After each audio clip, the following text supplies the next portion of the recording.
ಎಲ್ರಿಗೂ ನಮಸ್ಕಾರ. ನಾವು ಇಲ್ಲಿ ಹಿರೇನಲ್ಲೂರು ಗ್ರಾಮದಲ್ಲಿದ್ದೀವಿ, ಚಿಕ್ಕಮಗಳೂರು ಡಿಸ್ಟ್ರಿಕ್ಟ್ ಅಲ್ಲಿ, ಕಡೂರು ತಾಲೂಕಲ್ಲಿರೋದು. 900 ವರ್ಷ ಹಳೆ ದೇವಸ್ಥಾನ ಇದು. ತ್ರಿಕೂಟ ಶೈಲಿಯಲ್ಲಿರುವಂತ ದೇವಸ್ಥಾನ. 3 ದೇವರುಗಳ ಕೂಟ ಇಲ್ಲಿದೆ. ಶಿವ,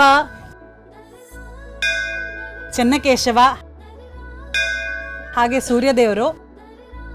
ನಮ್ಮ ಪುಣ್ಯಕ್ಕೆ ಇವತ್ತು ನಾವು ಚೀಟಿ ಎತ್ತಿದಾಗ ನಮಗ್ ಸಿಕ್ಕಿದ್ದು ಈ ದೇವಸ್ಥಾನದಲ್ಲಿ ಬಂದು ಸೇವೆ ಸಲ್ಲಿಸೋ ಅಂತ ಒಂದು ಟಾಸ್ಕು.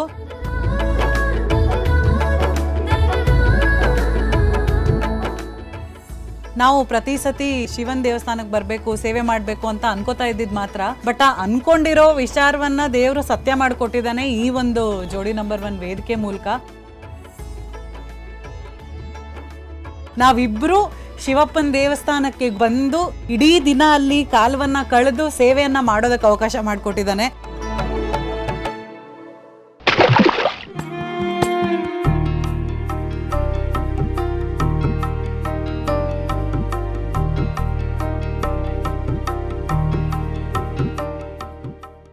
ದೈವಿಕ ಕಾರ್ಯ ಮುಂಚೆ ಮಾಡ್ತಾ ಇದ್ದೆ. ಸುಮಾರು ದಿನ ಆದಮೇಲೆ ಇವತ್ತು ಬಾವಿಯಲ್ಲೇ ನೀರು ಸೇದಿ ಸ್ನಾನ ಮಾಡಿ ದೇವಸ್ಥಾನದ ಒಳಗೆ ಹೋಗೋ ಅವಕಾಶ ಸಿಕ್ಕಿದ್ದು ಪುಣ್ಯನೇ.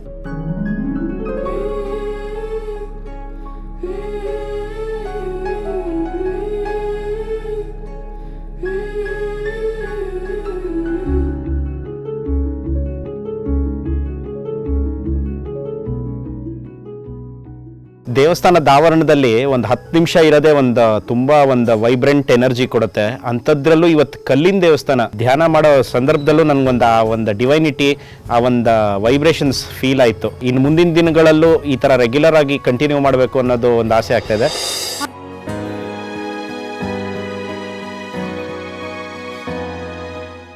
ಜೊತೆಗೆ ನಾವು ಅನ್ಕೊಂಡಿದ್ವಿ ಕಡಲೆಕಾಳು ಉಸ್ಲಿ ಮಾಡಿಬಿಟ್ಟು ಎಲ್ರಿಗೂ ಹಂಚಬೇಕು, ನಮ್ಮ ಕಡೆಯಿಂದ ಈ ಒಂದು ಸೇವೆ ಸಲ್ಲಬೇಕು ಅಂತ. ಅಮ್ಮ, ದೇವಸ್ಥಾನದಲ್ಲಿ ಸೇವೆ ಮಾಡೋದಕ್ಕೆ ಅಂತ ಬಂದಿದ್ದೀವಿ. ನೈವೇದ್ಯಕ್ಕೆ ಕಡಲೆಕಾಳು ಉಸ್ಲಿ ಮಾಡ್ಕೋಬೇಕಾಗಿತ್ತು. ನಿಮ್ಮ ಮನೇಲಿ ಸ್ವಲ್ಪ ಅಡುಗೆ ಮಾಡೋದಕ್ಕೆ ಅವಕಾಶ ಮಾಡಿಕೊಟ್ರೆ ಮತ್ತೆ 2 ಕಾಯಿ ಕೂಡ ಬೇಕಾಗಿತ್ತು. ಆಯ್ತು, ಮಾಡ್ಕೊಳ್ಳಿ. ಎಲ್ಲಿ ಏನು ಮಾಡೋದು ಅಂತ ಗೊತ್ತಾಗಿಲ್ಲ. ಒಂದು ಮನೆಗೆ ಹೋಗ್ಬಿಟ್ಟು ಕೇಳಿದ್ವಿ. ಆ ತಾಯಿ ಪಾಪ ನಮಗೆ ಅವಕಾಶ ಮಾಡಿಕೊಟ್ರು. ಕಾಯಿ ಕೂಡ ನಮಗೆ ಕೊಟ್ಟು ಇವ್ರು ಕಾಯಿ ತುರ್ಕೊಟ್ರು. ನಾನು ಅದನ್ನು ಒಗ್ಗರಣೆ ಎಲ್ಲ ಹಾಕಿ ಮಿಕ್ಸ್ ಮಾಡಿಬಿಟ್ಟು ಇಲ್ಲಿ ತೊಗೊಂಡು ಬಂದು ದೇವ್ರಿಗೆ ಅರ್ಪಣೆ ಮಾಡಿದ್ವಿ.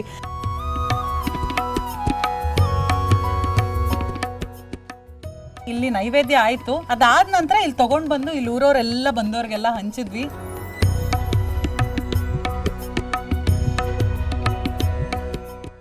ಎಲ್ಲರೂ ತುಂಬ ಇಷ್ಟಪಟ್ಕೊಂಡು ತಿಂದರು, ಚೆನ್ನಾಗಿದೆ ಅಂತ ಹೇಳಿದ್ರು. ಎಷ್ಟೊಂದು ಜನ ಹೆಂಗಸರು, ಹಿರಿಯರು ಎಲ್ಲ ಬಂದು ನಮಗೆ ತುಂಬ ಹರಿಸಿದ್ರು, ಪ್ರೀತಿ ತೋರಿಸಿದ್ರು, ತುಂಬ ಪ್ರೀತಿಯಿಂದ ಮಾತಾಡ್ಸಿದ್ರು.